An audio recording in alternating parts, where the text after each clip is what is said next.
Magandang oras mga kababayan, mga ka-Golden Boy. Maiba tayo ngayon ng topic. Ito'y tungkol sa pagpapalakas ng Amerika ng Armed Forces of the Philippines. Ang pagtulong nito at ang pag-train ng mga kasundaluhan sa mga makabagong mga teknolohiya at warfare sa giyera. Kaya ito ang ating ka-vlogger PMC Pinoy Mystery Channel atin na panuorin. Sa isang pagdinig ng Senate Foreign Relations Committee sa Amerika noong Miyerkules ika-26 ng Marso, isa sa tema ng pinag-usapan ay ang Pilipinas. Nagsalita si Senator Pete Ricketts at si Honorable Randall Shriver tungkol sa pagpatibay ng US cooperation sa Pilipinas upang kontrahin ang impluensya ng mga komunistang inchik sa rehiyon ng Indo-Pacific. Dahil sa wikang Ingles ang usapan sa Senate Committee, medyo malalim ang talakayan at mahirap unawain. Pero kung maisasalin sa wikang Pilipino, lalabas ang katotohanan sa kanilang tunay na plano. Nagsimulang magsalita ang senador ng Nebraska at binanggit ang ilang dekadang kooperasyon ng Amerika at Pilipinas at sinabi, Since signing of the 1951 Mutual Defense Treaty, the Philippines has been one of our key allies in the Pacific. Mula nang lagdaan ng 1951 Mutual Defense Treaty, ang Pilipinas ay isa sa ating pangunahing kaalyado sa Pasipiko. Gayunpaman, sa mga nakalipas na taon, ang alyansa ay tumibay at mas importante at mahalagang susi kung strategic alignment ang pag-uusapan. Katapat sa militar o sa ekonomiya, ang Pilipinas ay nagpakita ng kakaibang paninindigan na labanan ang iligal na pananalakay ng Beijing sa South China Sea. Okay, so ito nga mga kababayan ang nakita ng Amerika sa Pilipinas dahil sa 1951 pa pala tayong merong Mutual Defense Treaty. Pagkatapos ng World War II ay meron tayong Mutual Defense Treaty with US. So talagang allied na tayo with US. Kaya ito nakita ng mga senador, mga congressman ng Amerika na strategic talaga ang Pilipinas, lalo na ay malapit ito sa Taiwan at ang una nilang tinulungan talaga ay ang Japan. Pinagpatibay nila doon ang armed forces ng Japan at tinulungan din na magkaroon ng mga makabagong mga armas. Pero ang Japan ay mayroon na ring kasi mayaman na bansa, pero lalong dinagdagan at lalong pinagtibay ng Amerika ang armed forces ng Japan. Kaya mayroon ng tinatawag US-Japan Corporation tungkol sa itong panggiyera na kagamitan. So ganun din ang gagawin nila sa Pilipinas after sa Japan. Ito na, ay itutudo na nila ang paglagay dito ng mga kagamitan sa giyera, moderno, na pwedeng pangtapat sa China. Kasi sobra na talaga ang China at hindi lang yan mga kababayan, ay mayroong prediction na kung hindi man mangyayari sa 2026 ay 2027 talaga liliyab ang kaguluhan umpisa dito sa Taiwan at dito sa ating karagatan sa WPS at ganun din sa Japan. Kaya itong karagatan na ito, the first chain island, Philippines, Taiwan, and Japan, lahat yan nakaharap sa sa China. Kaya tayo talaga ang nasa front line. Kaya pinagtibay ng Amerika kasi tayo defense din ng Amerika eh.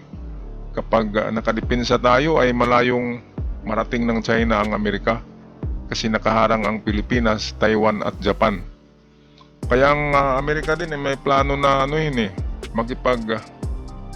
makipag-usap sa Vietnam kasi ang Vietnam ay nasa harap din ng China. Kaya kapag nakuha din nila ang Vietnam at nakapaglagay doon ng mga tinatawag na EDCA sites, itong mga US bases, kapag makapaglagay sa Vietnam ay wala na, checkmate na ang China dahil napalibutan na ng US.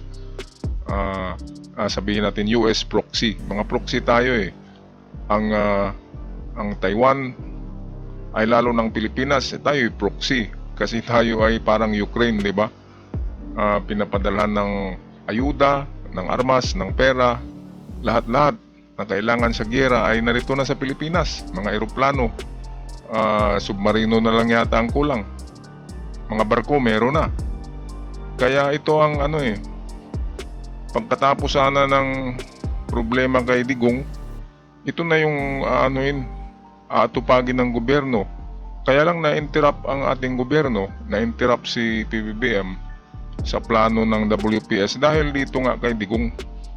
Kaya pahamak itong si Digong, tauhan kasi ito ni si Jinping Kaya ganito talagang ang kanilang strategy, guguluhin ng Pilipinas para ma-destabilize at bibigay sa China. Kaya itong si Digong ay dapat mamadaliin to para pagkatapos nito ay diretso na ang atensyon ng gobyerno ng Pilipinas sa problema natin sa China at sa WPS. So yan ang maganda mga kababayan. Narito palagi ang Amerika. Balik tayo dito sa video courtesy ng PMC.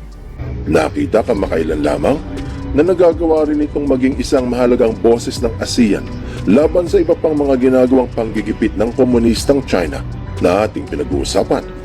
Ngunit ang pinakamahalaga ay anong pangmilitar ang nagagawa para sa atin ng kaalyansa. Nagpatuloy ang senador sa pagsasalita at tinanong nito ang Assistant Secretary of Defense ng DOD hinggil sa kung ano ang masasabi niya tungkol sa mga base ng EDCA site sa Pilipinas. At ang sabi ay, And Mr. Shriver, you were talking about the expansion of the EDCA bases in the... Ginoong Shriver, tinalakay mo rin yung pagpapalawak sa mga EDCA bases na nasa siyam na mahalagang lugar na pinagamit sa atin upang mapaigi ang pagtaboy natin sa komunistang China sa Taiwan Straits, sa South China Sea at sa iba pang importanteng lugar. Nabigyan tayo ng pahintulot na mag-deploy ng Typhoon missile system na pwedeng maging banta sa mga panlupang sandata ng China at ng kanilang mga sasakyan doon. Ito na ang pinagplanuhan na pala ngayon dito sa Senado ng Amerika, sa Congress, ay supplyan na tayo ng talagang mga matataas na klaseng missiles. Damihan yung Typhoon missiles, ito yung sinabi nito nitong Mamang Kalbo, na damihan na natin ang ating Typhoon missiles sa Pilipinas. Supplyan na tayo, libre yan. Dahil sa ilalagay yan sa mga EDCA sites, American bases. Meron ng siyam na American bases sa Pilipinas at mukhang kulang pa yata to kasi dapat nandyan yan sa sa suggestion ko lang, dapat diyan ilalagay ang EDCA sites sa WPS na mga isla, yung mga isla diyan na pwedeng paglagyan ng bases, merong runway, di ba? Katulad ng Pag-asa Island, diyan ilalagay ang mga EDCA sites na yan. Maganda para malayo sa syudad. Kasi kung tirahin ng China ang EDCA sites, ay yun lang ang sasabog, di ba? Kung ilalagay ang EDCA sites sa may kanayunan, ay napakadelikado. Madamay ang sibilyan. At hindi lang yan, strategic ang WPS, yung mga isla dyan nalagyan ng EDCA sites dahil malapit na ito sa China. At kayang-kayang abutin ng Typhoon missiles ang mainland ng China. Kaya ito, lagot ang insik dito, di ba? Tapos na tong ambisyon nila. Grabe talaga na ambisyon pala yan. Meron akong isang video niyan na nag-predict ang mga war expert na talagang 2025, 2026 at 2027 lamang ang mga taon na pwedeng sisiklab ang gera. Kaya ngayon, 2025 ay andyan na Ang China, pumupurma na sa nandiyan na, pinapalibutan ng Taiwan. Parang tinatawag lang na military drill, pero pwedeng anytime lulusob yan. Pero nakatingin ng Amerika nakatingin ang Japan, ang South Korea. Kaya wag magkamali ang China, ayon din sa prediction, ay magiging ruins, magiging abu ang China kapag itutuloy nila ang gera sa Taiwan. Kasi yan ang mitsa, yan ang Taiwan ang mitsa ng World War III, which is nakapokus doon lahat. At hindi lang kasi Amerika ang titira dyan sa China, nandyan ang Australia, nandyan ang Great Britain, nandyan ang Canada. Kaya mapupulbos talaga sila. Mapupulbos. Dapat iisipin niya ng China na talo talaga sila kahit sa ano pang ano pang study ng mga expert tungkol sa gera na yan, talo talagang China. Walang nagsabi na manalo ang China. Tanging China lang ang nagsasabi na manalo sila. Pero sa lahat-lahat ng military analyst ay nagsabi na ang China ay magiging alikabok, magiging ruins, magiging graba, magiging pulbos. So wala, katapusan ng China dahil sa kanilang napakalaking ambisyon. Okay, balik tayo sa ating kaibigang PMC. Gaano kahalaga para sa atin na magpatuloy sa pakikipagtulungan sa Manila para mas palawakin pa ang ating nagamit na sites at magbigay ng karagdagang pondo panggawa ng mga gusali at pabahay pang militar. Thank you. I think it's extraordinarily important, and if you kind of racked and stacked in the region, I would. Sa tingin ko, ito ay talagang napakahalaga. At kung ikaw ay racked and stacked o abala sa mga kailangan gawin sa rehiyon, gusto kong ilagay ang Pilipinas sa itaas ng listahan Wow. kung saan kailangan nating mamuhunan. Ganda. Dahil sa lokasyon ito, maganda ang pagkakataon. Alam mo, yung huling administrasyon sa ilalim ni Pangulong Duterte ay hindi masyadong user-friendly. Ayan, ayun di ba? Nabanggit ang nakaraang administrasyon daw ayon dito sa isang senador ay hindi friendly sa Amerika. Kaya nga sa China eh. Kaya nagkaroon ang China ng time na mag-advance. Kaya nakuha nila yung mga Ayungin Shoal na yan, mga Baho di Masinloc, sa kanila na daw yan dahil kay Digong. Yan ang isa sa pinakamalaking kasalanan ni Digong. Pangalawa sa EJK. Ang EJK naman, ang civilian ang inuubos ni Digong eh. Ngayon sa kanyang sa kanyang China friendship, ang inuubos din ng ni Digong ay ang WPS Islands eh, yung maliliit na mga isla ay binibigay niya lahat kay Xi Jinping. Yun ang pangalawang napakalaking kasalanan ng tao na ito. Grabe, kaya maawa pa ba kayo kay Digong, mga kababayan? Ang Pilipino kasi madaling makalimot eh. Pero ako hindi ako makalimot dyan sa taong yan. Kung ako'y Diyos, talagang patamaan ko yan ng kidlat eh. 3 beses para magiging uling. Grabe ang kasalanan yan, hindi lang EJK, kundi treason. Itong siya sa Pilipinas. Siya ay naghudas, di ba? Pinagkanulo tayo sa China, kaya ang China nakausad eh. Naka-advance ang China, nakakuha ng ating mga lupain diyan sa mga isla sa WPS hanggang Sambales. Grabe. Grabe nakatraidoran yan. Tapos itong mga DDS, ayaw talagang makinig na totoo yan. Yung nahuling mga DDS nga na OFW sa Qatar, di ba? May nag-publish kaagad ng mga vloggers sa para ma-counter nila. Mga DDS vlogger nagsabi na wala daw nakulong na 17 ka OFW. Wala daw nahuli, wala daw nag-rally.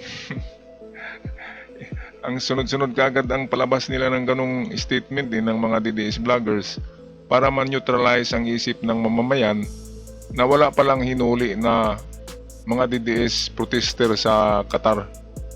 Ganun eh, di ba? Nakita nyo na ang pattern. Kapag mayroong issue na dihado ang mga DDS, gagawa na naman yung mga trolls niya ng balita na peke. Nasasabihin na fake yun, fake, hindi totoo. Ngayon, kung masintensyahan si Digong, sigurado to kapag masintensyahan si Digong, maglabasan na naman ang trolls ng DDS, mga vloggers, at sasabihin na uuwi na si Digong, nanalo na sa kaso. Yun pala ay nandun na, pinadala na sa maximum prison dahil kulong na. Yan ang katotohanan dyan. Kaya hindi matatapos itong DDS trolls, mga peking news, hanggang nandyan pa yung si Duterte na yan. Yan ang katotohanan, mga kababayan. Kaya wag talaga bigyan ng puwang ang taong yan sa gobyerno. Kaya yan ay anay ng Pilipinas eh. Anay, kinakain tayo. Kinakain ng dahan-dahan. Okay, balik tayo sa magandang balita ito. Dahil sa ang US ay nagplano na talagang gagawa na ng permanenteng mga gusali para sa mga army, para sa US Army at Philippine Army sa mga US bases. Yan ang maganda. Dahil hindi lang tayo magkaroon ng magagandang mga gusali, pagkatapos ng mga gera na yan, atin na yan eh.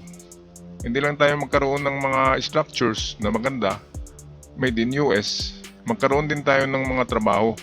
Dahil sino bang mag-construct ng mga gusali na yan? Hindi mga Pilipino.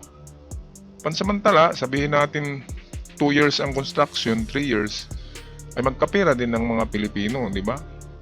Kikita din. Ito ang maganda dahil kapag natapos na yung mga military structures na yan ng Amerika, makikita ng China, diyan na magdalawang isip ang China na nako, napalibutan na pala tayo.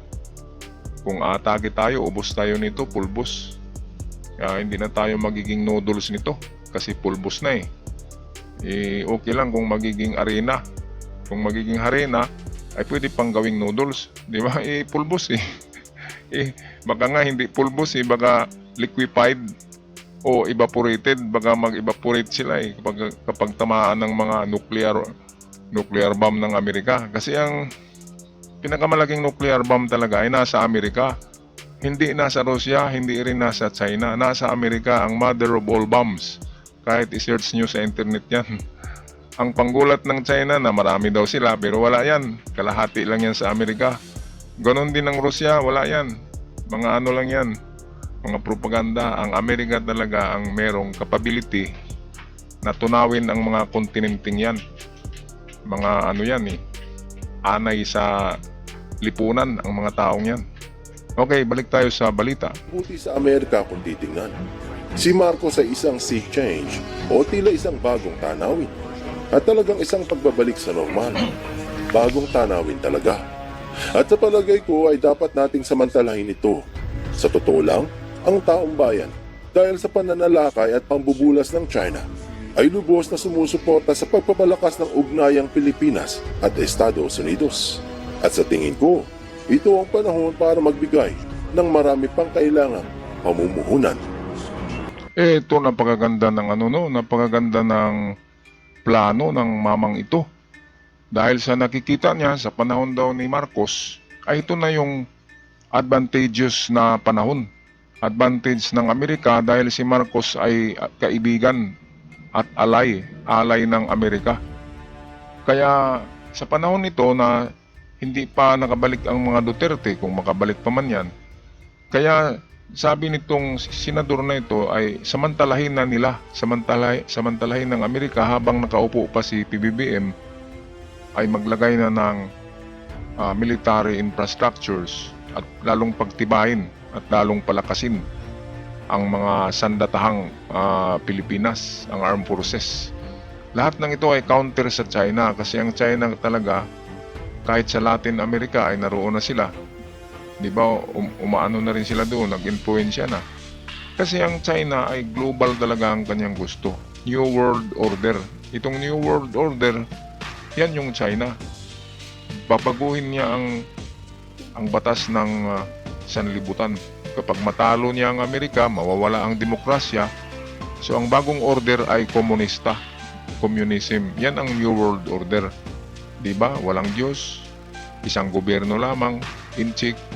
Kapag natalo nila ang Amerika, kaya atin din suportahan ng Amerika dahil wala namang ginagawang masama ang Amerika kundi iprotektahan at ipaglaban ang demokrasya.